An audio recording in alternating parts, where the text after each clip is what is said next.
அத்திக்கடவு அவிநாசி திட்டம் என்பது கொங்கு மண்டலத்தின் பல தசாப்த கால தாக்கம்.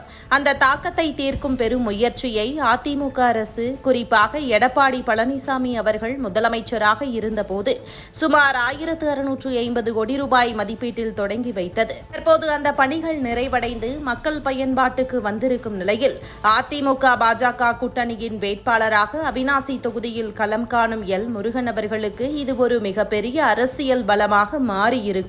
அவிநாசி தொகுதியில் எல் முருகன் பிரச்சாரம் செய்யும் போது இந்த திட்டம் எங்களுடைய கூட்டணியால் எங்கள் ஆட்சியில் கொண்டுவரப்பட்டது என்று அழுத்திச் சொல்லும் போது அது விவசாயிகளிடம் பெரும் வரவேற்பை பெறுகிறது.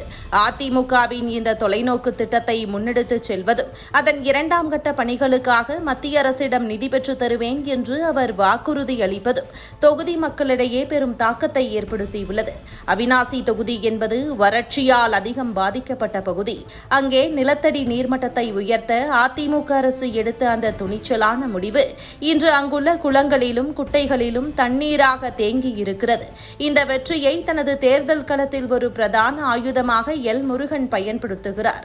நாங்கள் கொடுத்த வாக்குறுதியை நிறைவேற்றினோம், இப்போது உங்கள் கைகளில் பலன் இருக்கிறது என்கின்ற ரீதியில் அவர் முன்வைக்கும் வாதங்கள் குறிப்பாக கிராமப்புற வாக்காளர்கள் மத்தியில் அவருக்கு ஒரு சபாஷ் பெற்று தருகிறது. இந்த திட்டத்தின் மூலம் பயன்பெறும் ஒவ்வொரு விவசாயியின் நிலமும் எல் முருகனின் அரசியல் பயணத்திற்கு ஒரு வளமான அடித்தளத்தையே அமைத்து கொடுத்திருக்கிறது.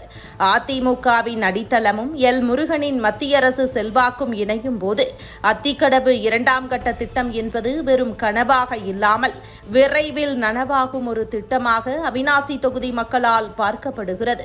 இதுவே இந்த தேர்தலில் அவருக்கு ஒரு கூடுதல் மைலேஜையும் மக்கள் மத்தியில் ஒரு நம்பிக்கையையும் கொடுத்திருக்கிறது. அத்திக்கடவு என்னும் உயிர்நீர் எல் முருகனின் வெற்றியை செதுக்கும் ஒளியாக மாறும் என்பதில் சந்தேகமே இல்லை.